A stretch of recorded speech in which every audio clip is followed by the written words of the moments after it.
Hi everyone. మనకి ఎవరైతే కేంద్ర ప్రభుత్వ ఉద్యోగాల కోసం ఎదురు చూస్తున్న అభ్యర్థులకి గుడ్ న్యూస్. మనకి సహా ఇన్‌స్టిట్యూట్ ఆఫ్ న్యూక్లియర్ ఫిజిక్స్ నుండి మనకి scientist, scientific assistant, technician B, lower divisional clerks and security guard, work assistant A and cook పోస్టులు పడడం జరిగింది. మనకి scientist C total vacancy 5 vacancy పడడం జరిగింది. ఏజ్ లిమిట్ వచ్చేసి 33 ఇయర్స్, లెవెల్ 10. వీటికి వచ్చేసి మనకి ఎంఎస్సి చేసి ఉండాలి. నెక్స్ట్ వచ్చేసి మనకి scientific assistant B total vacancy 8 vacancy పడడం జరిగింది. 30 ఇయర్స్ ఏజ్ లిమిట్, లెవెల్ 6. మనకి లెవెల్ 6 అంటే 35,400. మనకి టోటల్ మొత్తం కలుపుకొని ఒక 70,000 దాకా వస్తుంది. నెక్స్ట్ వచ్చేసి సీరియల్ నెంబర్ 7 నుంచి సీరియల్ నెంబర్ 15th వరకు మనకి టెక్నీషియన్ బి వచ్చేసి మొత్తం ఐటీఐ వాళ్ళకి. వీటికి వచ్చేసి ఏజ్ లిమిట్ 25 ఇయర్స్ ఉన్నది. మనకి లెవెల్ 3 ఇస్తారు. టోటల్ వేకెన్సీ 8 వేకెన్సీ పడడం జరిగింది. మనకి 25 ఇయర్స్ కాబట్టి చాలా తక్కువ ఏజ్. మనకి ఇది అప్లై చేసుకుంటే చాలా మంచి బెనిఫిట్ అవుతుందండి. ఈజీగా జాబ్ వచ్చే అవకాశం ఉంటుంది. నెక్స్ట్ వచ్చేసి అడ్మినిస్ట్రేటివ్ పోస్టులు అండి. అసిస్టెంట్ అడ్మినిస్ట్రేటివ్ ఆఫీసర్ ఉందా, ఇది వచ్చేసి డిప్యూటేషన్ బేసిస్. అంటే ఇంతకు ముందు ఎవరైతే గవర్నమెంట్ ఆర్ సెమీ గవర్నమెంట్ లో వర్క్ చేస్తున్నారో వాళ్ళు మాత్రం ఎలిజిబుల్. ఇది వచ్చేసి లెవెల్ 1 పే స్కేల్ ఇది.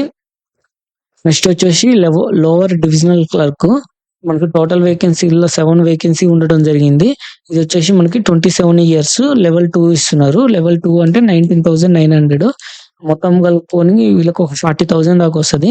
నెక్స్ట్ వచ్చేసి సెక్యూరిటీ గార్డ్ 8 వేకెన్సీ ఉండడం జరిగింది. 27 ఇయర్స్, మనకి లెవెల్ 1 వేకెన్సీ. నెక్స్ట్ వచ్చేసి వర్క్ అసిస్టెంట్ ఏ మనకి 11 వేకెన్సీ ఉన్నాయి. 27 years, level 1 pay scale. Next వచ్చేసి కుక్ అండి. మనకి టోటల్ వేకెన్సీ 4 వేకెన్సీ ఉండడం జరిగింది. 25 ఇయర్స్ అండి. దీనికి కూడా ఏజ్ తక్కువ ఉన్నది. మనకి లెవెల్ 3. మనకి ఓబీసీ వాళ్ళకి వచ్చేసి మనం ఓపెన్ వాళ్ళకి వచ్చేసి 25 ఇయర్స్. ఓబీసీ ఏ పోస్ట్ కైనా 3 ఇయర్స్ ఏజ్ రిలాక్సేషన్ ఉంటుంది. ఎస్సీ ఎస్టీకి 5 ఇయర్స్ ఏజ్ రిలాక్సేషన్ ఉంటుంది. ఎస్సీ ఎస్టీ కాబట్టి 25 ఇయర్స్ ఇచ్చిండు కదా, ఏజ్ అయిపోయింది అనుకోవట్లేదండి. లేదండి. ఓబీసీ వాళ్ళు ఉంటే 3 ఇయర్స్, ఎస్సీ ఎస్టీ వాళ్ళు ఉంటే 5 ఇయర్స్ ఏజ్ రిలాక్సేషన్ ఉంటుంది. ఇలా మనకి ఏ పోస్ట్ అయినా, సైంటిస్ట్ అయినా, సైంటిఫిక్ అసిస్టెంట్ అయినా, మనకి టెక్నీషియన్ పోస్టులు అయినా, ఈ అడ్మినిస్ట్రేటివ్ పోస్టులు అయినా, మనకి ఎడ్యుకేషన్ క్వాలిఫికేషన్ వచ్చేసి సైంటిస్ట్ సి మనకి ఎంఎస్సి ఉండాలి ఫిజిక్స్ లా. సేమ్ సైంటిస్ట్ సి అన్నిటికీ ఎంఎస్సి ఉండాలి. సైంటిఫిక్ అసిస్టెంట్ బి ఇది వచ్చేసి డిప్లొమాలకి. మనకి ఇది వచ్చేసి పోస్ట్ కోడ్ సిఓఎంపి అని ఉందా. దీంట్లో మనకి computer science or computer software technology or computer science ఉండాలి. మనకి డిజైరబుల్ క్వాలిఫికేషన్ అండ్ ఎక్స్పీరియన్స్ ఉందా, ఇది వచ్చేసి ఉన్నా ఒకటే లేకున్నా ఒకటే అండి. చాలా మంది కన్ఫ్యూజ్ అవుతారు కంపల్సరీ ఎక్స్పీరియన్స్ ఉండాలా అని. ఉన్నా ఒకటే లేకున్నా ఒకటే. ఉంటే అడ్వాంటేజ్ ఉంటుంది, లేకున్నా అడ్వాంటేజ్. అదేమి అంతేం చూడరండి వెరిఫికేషన్ అప్పుడు, డాక్యుమెంట్ వెరిఫికేషన్ అప్పుడు. నెక్స్ట్ వచ్చేసి same scientific assistant B grade B అంటే ఇది ఎలక్ట్రానిక్స్ అండ్ ఇన్స్ట్రుమెంటేషన్ ఇంజనీరింగ్ కి. మనకి ఎస్ఐఆర్సి అని ఉందా, ఇది వచ్చేసి కంప్యూటర్ సాఫ్ట్వేర్ టెక్నాలజీ వాళ్ళకి. మనకి బిఎంఈ ఉందా, ఎలక్ట్రికల్ ఇంజనీరింగ్ చేసిన వాళ్ళకి డిప్లొమాలో. నెక్స్ట్ వచ్చేసి ఏసీ మనకి mechanical engineering or air conditioning and refrigeration or HVAC చేసిన వాళ్ళు దీని eligible. Scientific assistant B KS diploma in mechanical engineering చేసిన వాళ్ళు ఎలిజిబుల్. నెక్స్ట్ వచ్చేసి టెక్నీషియన్ బి కంప్యూటర్స్ అంటే మనకి టెక్నీషియన్ లెవెల్ 7 కాంచి మనకి టెక్నీషియన్ వేకెన్సీలు. మనకి ఎస్ఎస్సి ఐటీఐ ఉండాలి, 3 ఇయర్స్ ఎక్స్పీరియన్స్ ఉండాలండి. ఎవరైతే ప్రైవేట్ కంపెనీలో చేస్తున్నారో వాళ్ళకి ఇది మంచి అవకాశం అండి. ఈజీగా మనకి ఏజ్ కూడా తక్కువ ఉన్నది కాబట్టి ఈజీగా జాబ్ వచ్చే అవకాశం ఉంటది. కాబట్టి మీరు ప్రైవేట్ కంపెనీలో చేసుకుంటూ అప్లై చేయండి. ప్రైవేట్ కంపెనీలో వాళ్ళకి ఇది మంచి అవకాశం అండి. ఎందుకంటే గవర్నమెంట్ కంపెనీ వాళ్ళు ఎవరు రారండి ఇళ్ళకి. కాబట్టి మీకు ఒక మంచి అవకాశం. నెక్స్ట్ వచ్చేసి టెక్నీషియన్ బి మనకి హైయర్ సెకండరీ స్కూల్, మనకి 10th ప్లస్ ఐటీఐ ఉండాలి. ఎందులో అంటే వెల్డింగ్ ట్రేడ్ అండి. వెల్డింగ్ ట్రేడ్ వాళ్ళు అడుగుతారు కొంతమంది. ఇది ఒకసారి చూడండి. వెల్డింగ్ ట్రేడ్ వాళ్ళు టెక్నీషియన్ బి డ్రాఫ్ట్స్మెన్ సివిల్ మనకి ITI plus document civil plus 3 years experience ఉండాలి. మనకి టెక్నీషియన్ బి మనకి 10th class carpenter 3 years experience. Next వచ్చేసి టెక్నీషియన్ బి ఎలక్ట్రికల్ మనకి ఎలక్ట్రికల్ ఉండాలి, ఐటీఐలో 10th ఉండాలి ప్లస్ 3 ఇయర్స్ ఎక్స్పీరియన్స్ ఉండాలి. నెక్స్ట్ వచ్చేసి మనకి టెక్నీషియన్ బి ఏసీ మనకి హయ్యర్ సెకండరీ స్కూల్ మనకి 10th అన్న ఉండాలి లేదా ఐటీఐ పాస్ అయి ఉన్నా సరిపోద్ది. నెక్స్ట్ 3 ఇయర్స్ ఎక్స్పీరియన్స్ ఉండాలి. మనకి టెక్నీషియన్ బి ఎస్ఎస్సి ఉండాలి, ITI pass in electronics mechanic and mechanic.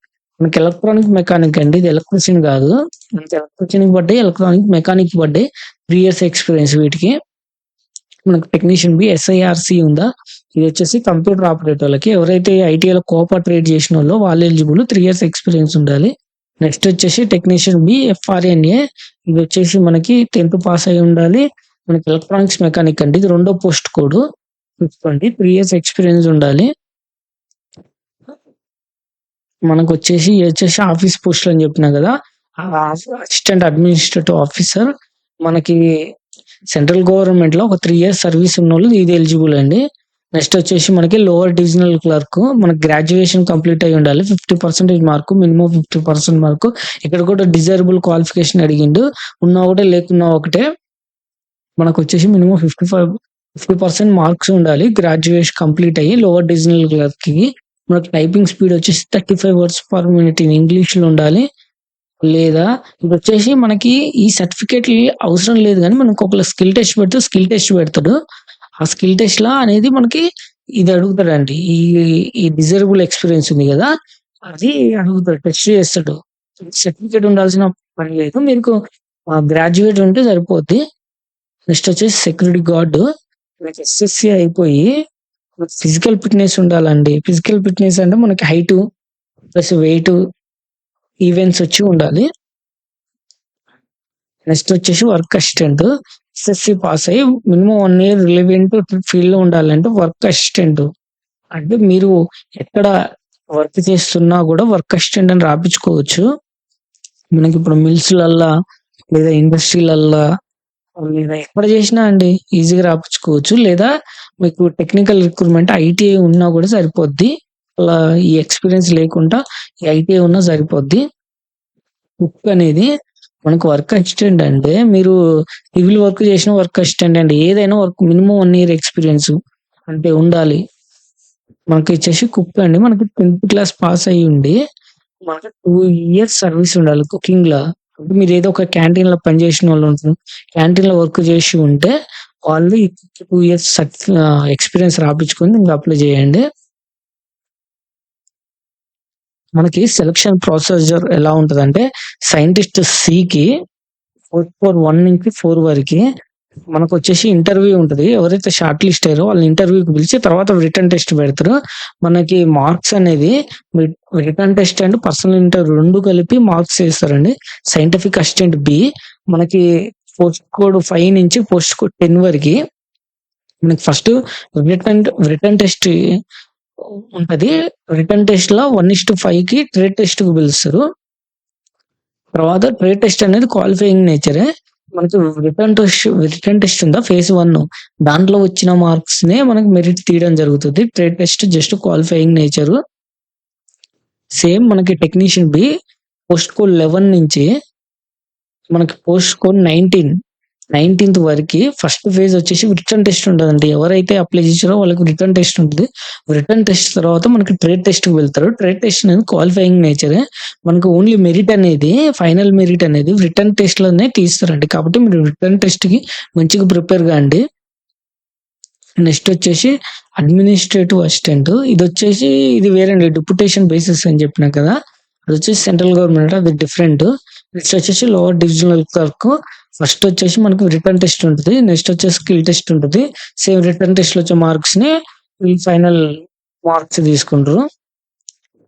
మనకి సెక్యూరిటీ గార్డ్ అండి, ఫేజ్ 1 వచ్చేసి physical fitness test qualifying nature అండి. ఇది కూడా మనకి హైట్ వెయిట్ రన్నింగ్ ఇవి ఉంటాయండి. నెక్స్ట్ వచ్చేసి ఫేజ్ 2 రిటర్న్ టెస్ట్. ఎవరైతే ఫిజికల్ ఫిట్నెస్ లో క్వాలిఫై అయ్యారో వాళ్ళకి రిటర్న్ టెస్ట్ ఉంటుంది. మనకి రిటర్న్ టెస్ట్ లో ఎవరికి ఎక్కువ మార్క్ వస్తే వాళ్ళకి జాబ్ ఇవ్వడం జరుగుతుంది.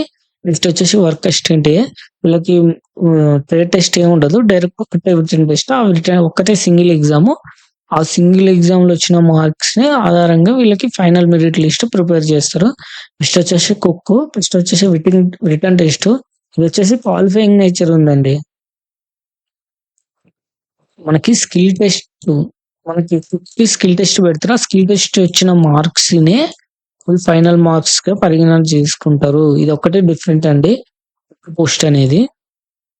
మనకి అప్లికేషన్ ఫీ వచ్చేసి 500 సైంటిస్ట్ సి పోస్ట్ కి.